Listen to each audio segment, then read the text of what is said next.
땅에 어찌 그리 아름다운지요. 어찌 그리 아름다운지요. 여호와 우리 주여, 여호와 우리 주여, 주의 이름이 온 땅에 어찌 그리 아름다운지요. 어찌 그리 아름다운지요. 주의 손가락으로 지으신, 주의 손가락으로 지으신 주의 하늘과 주가 베풀어 주신 달과 별, 내가 보니 사람이 무엇이 왔네. 주께서 저를 생각하시며 인자가 무엇이 왔네. 저를 원동하시나이까. 여호와 우리 주여, 여호와 우리 주여, 주의 이름이 온 땅에 어찌 그리 아름다운지요. 어찌 그리 아름다운지요. 주의 손가락으로, 주의 손가락으로 지으신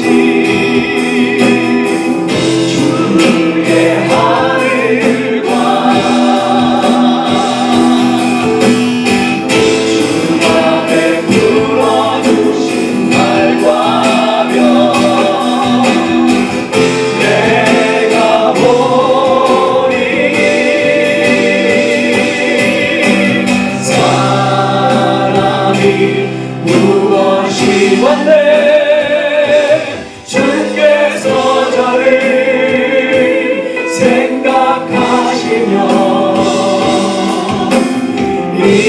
인자가 무엇이 왔네. 저를 원동하시나이까. 여호와 우리 주여, 주의 이름이 온 땅에 어찌 그리 아름다운지요. 어찌 그리 아름다운지요. 할렐루야. 평안하셨습니까? 네. 오늘 말씀으로도 여러분들 영혼의 평안함이 있기를 원합니다. 오늘 말씀은요, 시편 8편 말씀입니다. 1절에서 9절 말씀 왜 한 절씩 교독하시겠습니다. 여호와여, 여호와 우리 주여, 주의 이름이 온 땅에 어찌 그리 아름다우신지요. 주의 영광이 하늘을 덮었나이다. 주의 대적으로 말미암아 어린아이들과 젊은이들의 입으로 권능을 세우시며 이는 원수들과 잠잠하게 하려 하심이니이다. 주의 손가락으로 만드신 주의 하늘과 주께서 베풀어 두신 달과 별들을 내가 보오니 무엇이간데 주께서 그를 생각하시며 인자가 무엇이기에 그를 보옵시다. 그를 하나님보다 조금 못하게 하시고 영화와 존귀로 관을 씌우셨나이다. 주의 손으로 만드신 것을 다스리게 하시고 만물을 그의 발 아래 두셨으니 곧 모든 소와 양과 들짐승이며 공중의 새와 바다의 물고기와 바닷길에 다니는 것이니이다. 다 같이 읽겠습니다. 여호와 우리 주여, 주의 이름이 온 땅에 어찌 그리 아름다우신지요. 아멘. 여러분들의 얼굴 보니까 너무 아름답습니다. 네, 안 믿으시는군요. 네, 아름답습니다, 여러분. 네, 지금 표정이 안 좋아요. 이 시편은 다윗이 지은 시입니다. 다 아시죠? 이 시는 영장으로 깃딧에 맞춘 노래라고 합니다. 영장이라는 의미는 디렉터 오브 뮤직으로 지휘자에 맞춘 노래입니다. 깃딧이라는 말의 정확한 의미의 음악 용어는 알려져 있지만 않지만 다윗이 갓에서 가져온 하프를 의미한다고 합니다. 이 시는 샌드위치 형식으로 만들어졌어요. 음악 용어의 오버처라는 말을 여러분들 아십니까? 이것은 서곡이라고 하는데 오프닝의 의미를 가지고 있어요. 이 오버처는 여러분이 오페라나 발레 그리고 뮤지컬 등을 본 적이 있다면 오케스트라의 연주로 그 극이 시작됩니다. 그러면서 곡의 분위기나 그 곡의 이야기를 설명해 주고 있는 것을 볼 수 있는데 이 오케스트라의 서곡이 끝나면 무대에 불이 싹 들어오고 그리고 극이 시작됩니다. 그런데 이 서곡은 프랑스에서 17세기에 바티스트 룰리라는 사람에 의해서 처음 만들어졌는데 이 서곡은 느린 템포 두 개 사이에 빠른 템포가 끼어있는 형식이에요. 그런데 이태리의 오페라에서는 오버처는 심포니의 형식으로 빠르고 느리게 그리고 빠르게 이렇게 형식으로 확대되었습니다.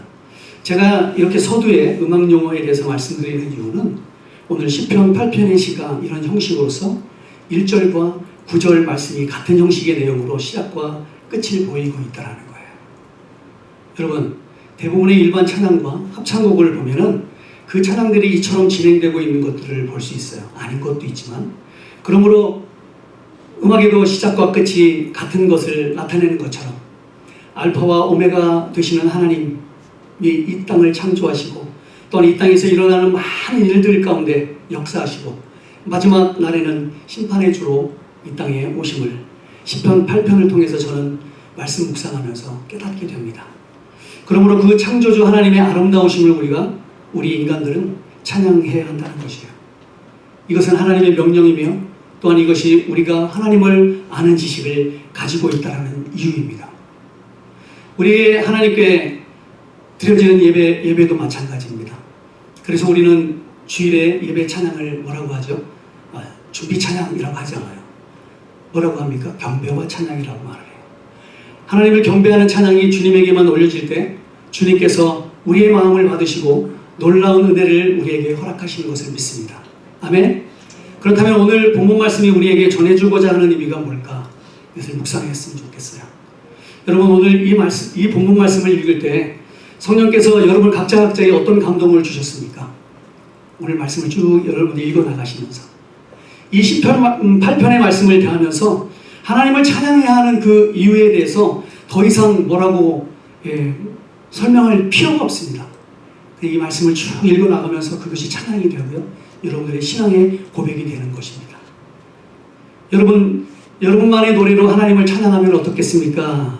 제가 여러분들에게 물어본다면 아마 여러분에게 여러분의 방법으로 하나님을 찬양하라고 한다면 여러분은 아마도 힘들지도 모르겠어요. 힘들어할지도 모르겠어요. 어떻게 찬양해야 돼요? 이렇게. 아니면 다윗보다 더 놀랍게 하나님을 찬양할 수도 있을지도 모르겠어요.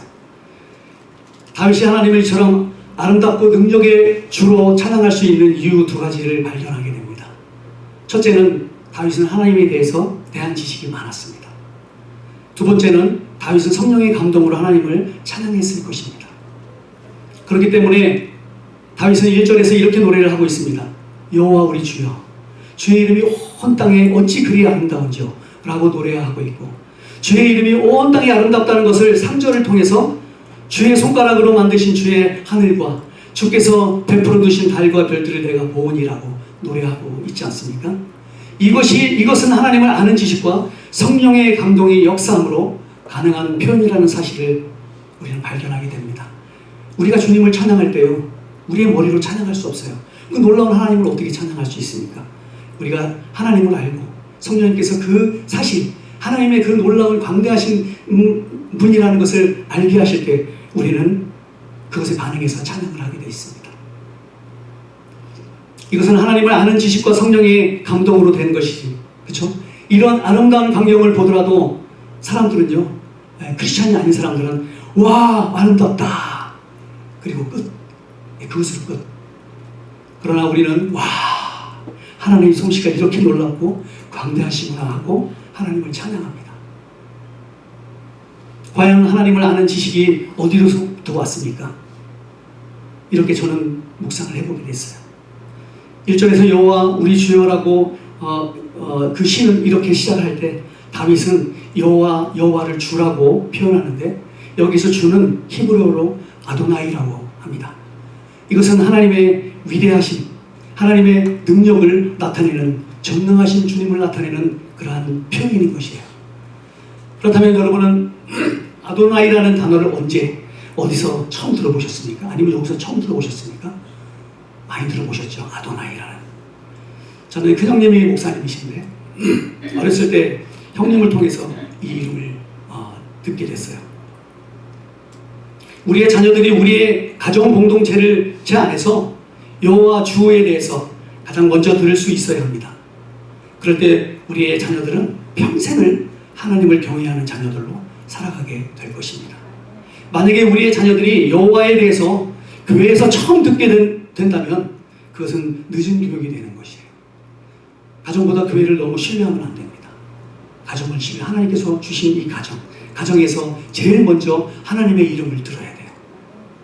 구약시대 당시 하나님의 백성들 남자라면 8일 만에 모두 할례를 합니다.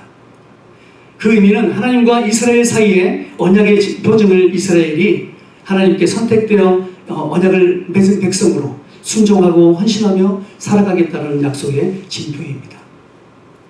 이 할례는 아버지로부터 행해집니다. 그리고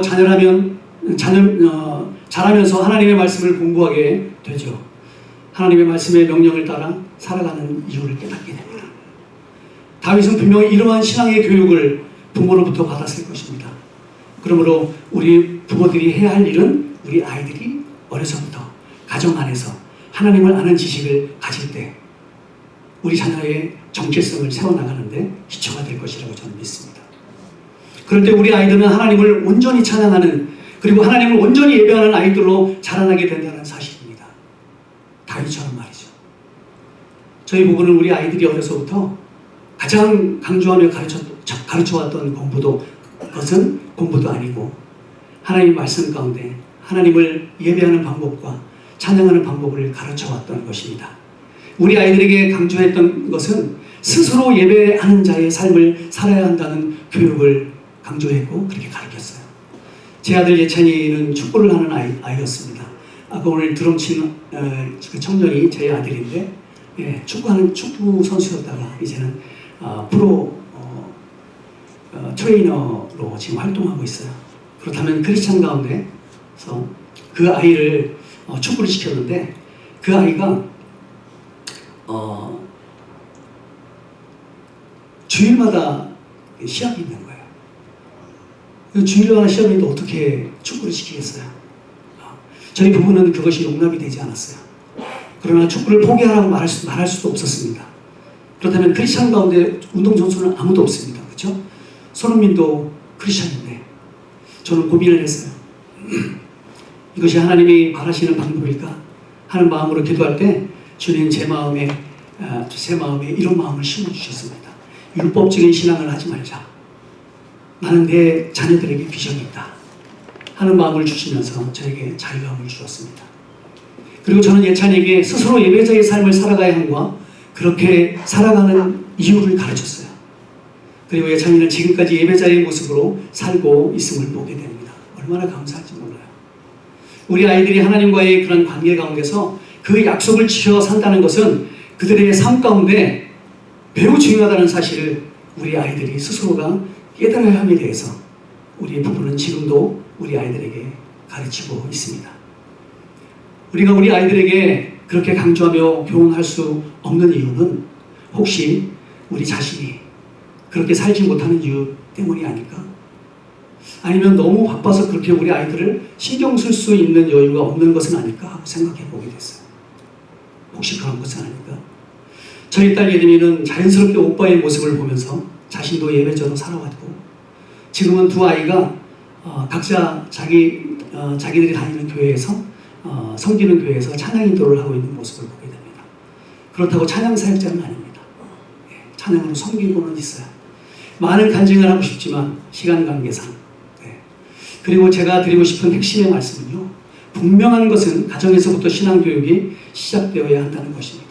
그럴 때 그 아이들은 하나님을 찬양하는 아이들이고 되고, 하나님을 예배하는 아이들로 하나님께 영광 올리드리는 그러한 삶을 살게 될 것입니다.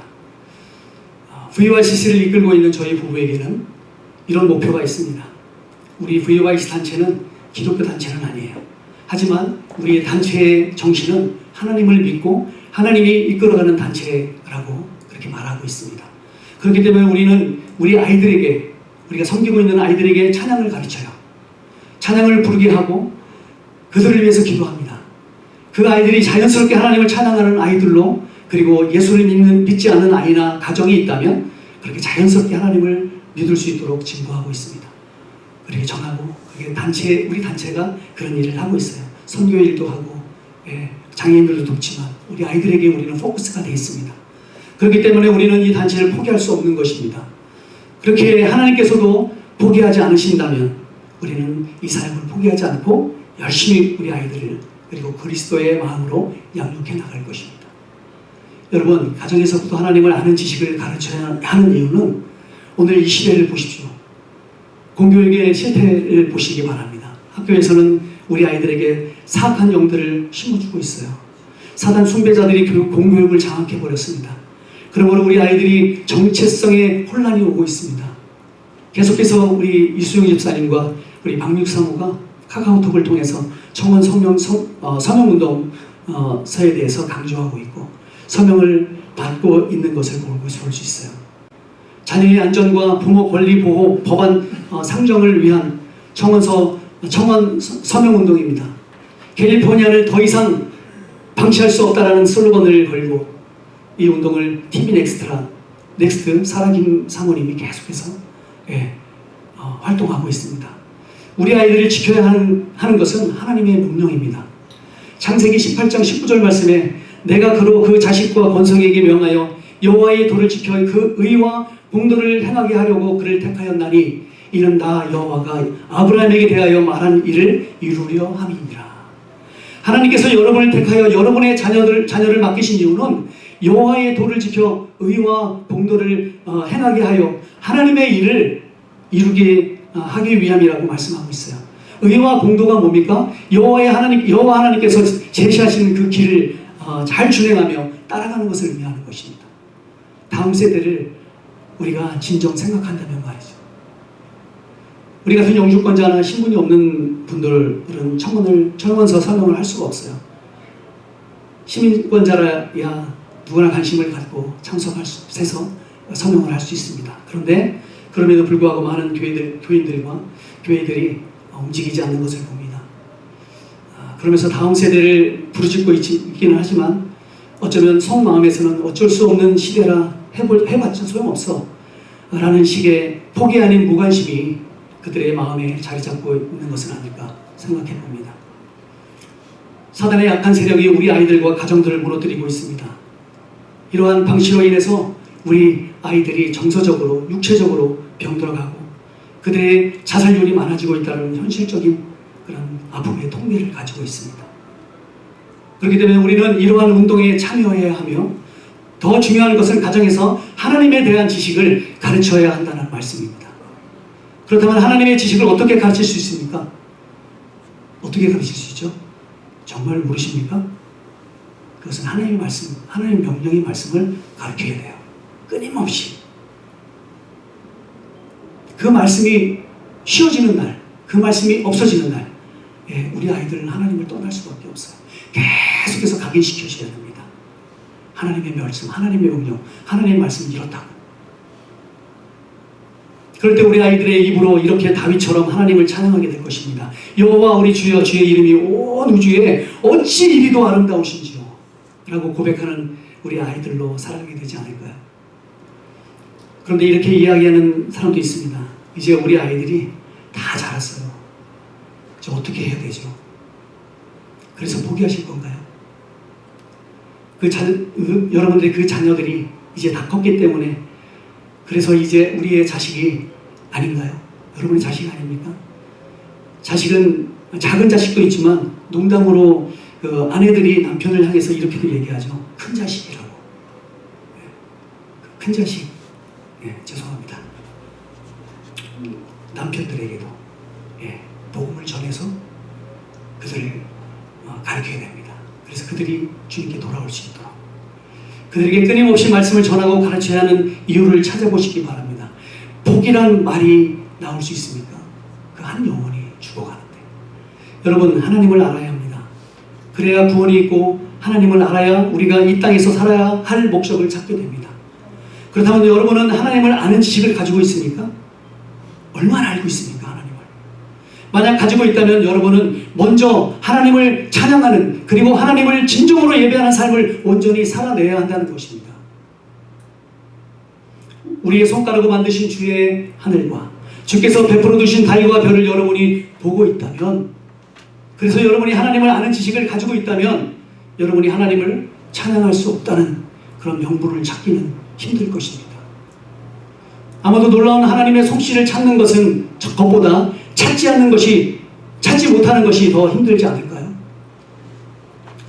다윗은 목동이었습니다. 어쩌면 아버지와 7명의 형제들로부터 버림받은 아들이었을지도 몰라요. 그런데 다윗은 광야에서 그리고 불빛이 하나도 없는 칠흑 같은 어둠 속에서 하늘에 떠있는 달과 무수히 많은 별들을 바라봅니다. 그리고 여호와 우리 주님 그 주님을 깨닫게 됩니다. 주님의 손가락을 만드신 그 저 우주의 아름다움을 보면서 하나님의 아름다우심을 간접적으로 경험하게 되는 것입니다. 저와 함께 말씀 묵상을 하시는 우리 이 목사님이라고 있습니다. 여행 가이드를 하시는데 한국에서 여행하시는 분들이 이렇게 와요. 그리고 그분에게 부탁을 합니다. 근데 그분들이 가장 많이 가는 부분이 어디냐면은 여기 캘리포니아 왔을 때 자슈아 박이라고 해요. 어떻게 검색을 해서 알았는지는 잘 모르겠지만 그곳에 가면 별들의 아름다움을 볼 수 있다는 그러한 소문을 듣고 그들이 그곳을 찾아갑니다. 그들은 이 우주의 아름다운 모습을 보기 위해서 돈을 내고 그곳을 가지만 그래서 그 아름다움을 보지만 다윗 시대의 밤하늘은 어땠을까를 상상해 봅니다. 얼마나 더 아름다웠을까.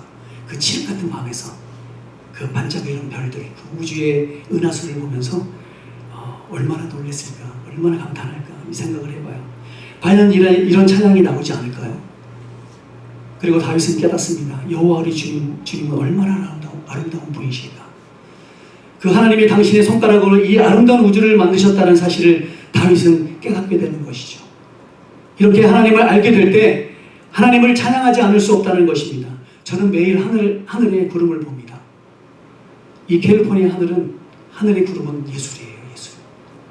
그래서 저는 그 사진들을 구름들을 사진에 담겨 놓습니다.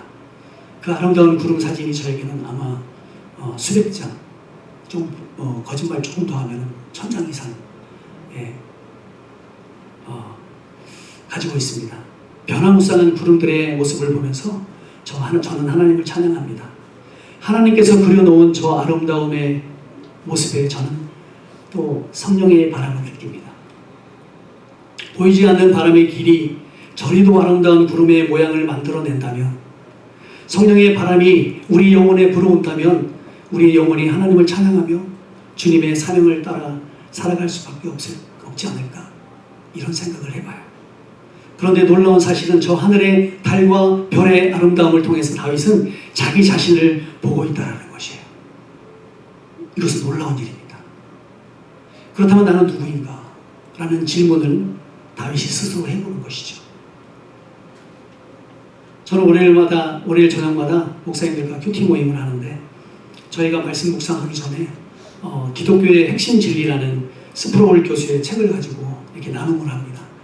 102가지의 핵심 진리 교리인 이것을 가지고 우리가 이제 나눔을 하는데 제가 44번의 내용을 가지고 나눔을 하게 됐어요. 44번의 제목은 이렇습니다. 자신에 대한 지식과 하나님에 대한 지식에 관한 내용이었어요. 우리는 누구인가? 우리는 무엇인가? 라는 물음 속에서 우리의 정체성을 생각해 보게 되었습니다. 우리의 정체성은 전적으로 하나님과의 관계에 연관되어 있다는 것이에요. 어떤 연관 관계를 말하는 것일까요? 하나님은 창조주이시고 그리고 우리 인간들은 피조물이라는 그런 관계를 인정하지 않는다면 우리가 이 세상을 열심히 살아간다고 할지라도 그 모든 것은 쓸모없는 열정이라고 사르트르는 그렇게 말하고 있습니다. 내 자신을 인식하기 전에는 하나님을 알 수 없다는 것이에요. 또한 하나님과의 관계 속에서 우리를 이해하기 전에는 우리 자신의 의미를 온전하게 포착할 수 없다. 그렇게 말하고 있어요. 다윗은 4절 말씀에서 자신을 발견하게 됩니다. 사람이 무엇이고 한데 주께서 그를 생각하시며 인자가 무엇이고 한데 주께서 그를 돌보시나이까. 하나님과 우리 인간의 관계는 무엇이죠? 하나님은 창조주 그리고 우리는 피조물이라는 사실입니다. 우리는 이 사실을 인정하고 여기서부터 우리의 믿음은 시작되어져야 한다는 것이에요. 나 같은 자가 무엇이기에 나 같은 인간이 하나님의 관계의 대상이 된다는 사실에 다윗은 감동을 하고 하나님의 인자하심을 높이 찬양하고 있는 것입니다. 80억이나 되는 이 많은 사람들 가운데 나 한 사람을 찾아내시는 주님, 정말 보잘것없는 나를 찾아오시는 예수 그리스도의 사랑, 그 사랑이 십자가를 지셨고요. 그 사랑이 우리를 위해서 죽으셨습니다. 그리고 그 사랑이 우리를 구원하시기 위해서 다시 부활하셨어요. 그리고 그 사랑은 우리를 위해서 분명히 다시 재림하셔서 심판하실 것이라고 성경은 말씀하고 계십니다. 사랑하는 성도 여러분, 이 사실을 믿는다면 나 같은 보잘것없는 사람이 하나님을 찬양한다는 것은, 하나님을 예배한다는 것은 너무나도 큰 영광이고 위대한 일이 아니겠습니까? 동물은 죽어서 무엇을 남기죠? 이름을 남긴다고요? 가죽을 남기죠. 가죽을 남기고 사람은 죽어서 이름을 남깁니다. 그러나 우리가 이 세상에서 우리의 이름 석자를 남기지 못한다 할지라도 우리의 이름이 하늘나라의 생명책에 기록될 수만 있다면 이것보다 더 큰 영광이 어디 있겠습니까? 아멘. 이것을 위해서 우리는 이 세상에서 그리스도의 이름으로 변화받고 주님의 영광을 위해서 복음을 전하며 열매 하나라도, 한 영혼이라도 맺히는 삶을 살아야 하지 않을까요? 나와 같이 보잘것없는 인간이 하나님의 영광을 위해 살아갈 수 있다는 것, 나 같은 죄인이 하나님을 찬양할 수 있다는 것, 이것은 하나님의 그 은혜가 아니면 가능하지 않을 것이라고 저는 믿습니다. 아멘입니까? 아멘. 하나님은 찬양 받으셔야 하는 창조주이십니다. 그리고 나는 하나님을 찬양해야 하는 피조물이에요. 어린아이처럼 우리는 순수한 마음으로 주님 앞에 서야 하는 것입니다. 그럴 때 우리의 삶에 진정한 예배가 시작됩니다. 하나님께서 우리의 찬양을 받으시기 위해서 우리에게 영화와 존귀로 관을 씌우셨습니다. 6절 말씀처럼 주님의 손으로 만드신 것을 다스리게 하시고 만물을 그 발 아래 두셨다라고 말씀하고 있어요. 하나님께서 아담을 만드실 때 그를 통해 찬양을 받으시고 싶으셨습니다. 그리고 아담을 에덴 동산에 두셨고 에덴 동산 안에 있는 모든 것을 아담을 통해 다스리게 하셨습니다. 그런데 아담이 타락함으로 어떻게 됐습니까? 그는 에덴에서 쫓겨났고 그에게 저주가 내려졌어요. 하나님을 찬양하는 삶에서 하나님을 원망하는 삶으로 바뀌게 되었습니다. 타락하게 되는 이유 중에 핵심적인 것은 교만해서 그렇습니다. 하나님을 찬양하는 삶에서 내 자신을 찬양하는 삶으로 바뀔 때 교만은 찾아옵니다. 내 자신을 찬양한다는 의미가 뭐죠? 하나님께 드리는 찬양이 아니라 내 자신에게 맞춰진 찬양을 의미하는 것이에요. 저는 지금도 젊은 나이에 그때를 생각합니다. 제가 음악을 하고 있었을 때예요. 저는 하나님을 찬양하지 않았습니다. 단지 저는 저에게 맞춰진 찬양을 했어요. 내 마음에 들면 찬양하고, 내가 찬양할 수 있는 음역의 노래면 찬양하고, 그렇지 않으면 찬양하지 않았어요. 입을 안 벌렸습니다. 내 목소리가 변한다라는 그런 핑계를 대고 벌리지 않았어요. 저희 아내가 알아요. 그런데 그것이 얼마나 큰 죄인지 깨닫게 되는 순간에 저는 성악의 길을 포기했습니다. 그리고 찬양 인도를 시작하게 됐습니다. 그리고 사역의 길에 들어서도록 하나님은 저의 인생을 바꿔주셨어요. 그리고 지금 이렇게 저는 여러분 앞에 서서 열심히 찬양을 하고 있습니다. 잠언 16장 18절 말씀에 교만은 패망의 선봉이요 거만한 마음은 넘어짐의 앞잡이라고 말씀하고 있어요. 저는 여러분에게 부탁드리고 싶습니다. 여러분 스스로가 나는 교만한 사람이야 라고 말할 수 있었으면 좋겠습니다. 나는 교만한 삶을 살지 않는다고 할지라도 여러분은 스스로가 하나님 앞에서 나는 교만한 사람입니다. 주님 도와주세요 라고 고백할 수 있는 사람들이길 원합니다. 그래야 하나님 앞에 겸손함으로 엎드릴 수 있습니다. 우리의 마음이 타락하게 되는 이유는 하나님을 경배하지 않는 데서부터 온다는 사실입니다. 하나님을 찬양하고 예배하는 삶은 여러분 마음대로 할 수 없는 것입니다. 것이 아닙니다. 여러분은 어떤 존재입니까? 여러분은 스스로 어떤 존재라고 생각하세요? 우리 마지막 한번 펴주시겠습니까? 저거 보이십니까? 그림? 저 그림에 대한 제가 이야기를 잠깐 하겠습니다. 어떤 한 사람이 파리의 길에서 버려진 지 오래된 낡은 그런 자전거를 발견합니다. 유심히 자전거를 바라보던 그는 곧장 작업실로 가지고 가서 자전거에 안장을 뗍니다. 그리고 핸들을 떼고 그래서 안장 위에 핸들을 거꾸로 붙였어요. 이렇게 만들어진 조형물에 청동음을 입혔습니다. 갸름한 안장은 황소의 얼굴처럼 보이죠? 네. 그리고 길고 구부러진 핸들은 황소의 뿔처럼 착각할 정도로 이렇게 보였습니다. 그 사람은 이 조형물을 완성한 후에 황소머리라는 이름을 붙였어요. 그리고 이 작은 작품을 경매에 붙였습니다. 그리고 이 황소머리는 약 293억 원에 팔립니다. 저 황소머리를 만든 사람의 이름이 누굴까요? 박정식 그러지 마세요. 피카소예요. 피카소의 작품입니다. 저게요. 여러분 만약에 이 작품이 저 같은 사람이 만들어서 경매를 붙일 수 있을까요? 예. 만약에 이 경매를 붙인다고 할 때 얼마에 사시겠습니까, 여러분? 제가 이렇게 붙이면 얼마에 사시겠어요?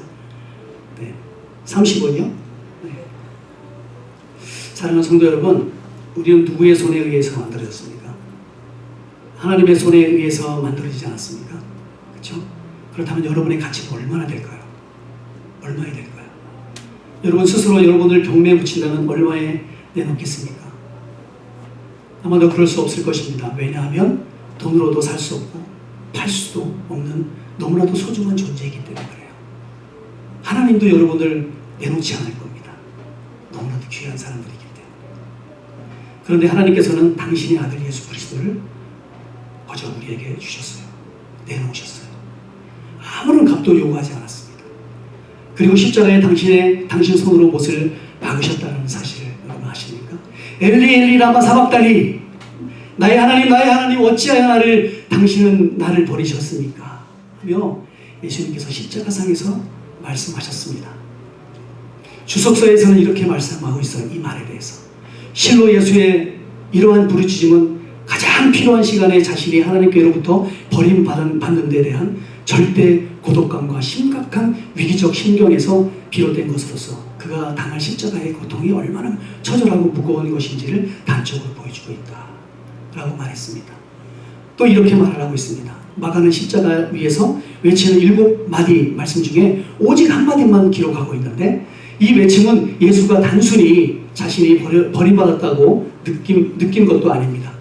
예수의 부르짖음은 아버지 하나님에 의해 법적인 의미에서 버림을 받은 것입니다.